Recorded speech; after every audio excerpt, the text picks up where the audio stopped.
નમસ્કાર મિત્રો, વિડીયોમાં તમારું સ્વાગત છે। જે હા મિત્રો, અત્યારે હાલના મોટા અને મહત્વના સમાચાર સામે આવી રહ્યા છે। તો મિત્રો, સમાચારમાં વાત કરીએ તો સોલાપુર જિલ્લાના માલીસરસમાં એક મોટી દુર્ઘટના સર્જાઈ છે। મસવાડા પઢરપુર રોડ પર ટાંડુવાડીમાં પાસે શ્રદ્ધાળુઓ ભરેલી પિકઅપ ગાડી અચાનક રસ્તા પાસે આવેલા કૂવામાં ખાબકી હતી। એમાં અત્યાર સુધીમાં 14 લોકોના મોત થઈ ગયા છે।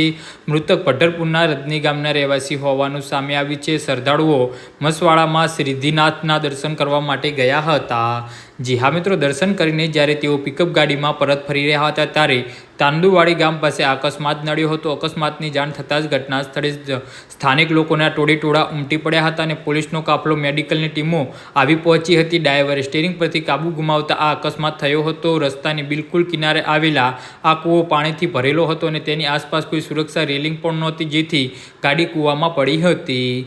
જી હા મિત્રો, તો આના વિશે તમારું શું કહેવું છે તો નીચે અમારી કમેન્ટ બોક્સમાં જરૂરથી જણાવજો અને અમારી યુટ્યુબ ચેનલને સબસ્ક્રાઈબ કરવાની ભૂલતા નહીં। ધન્યવાદ।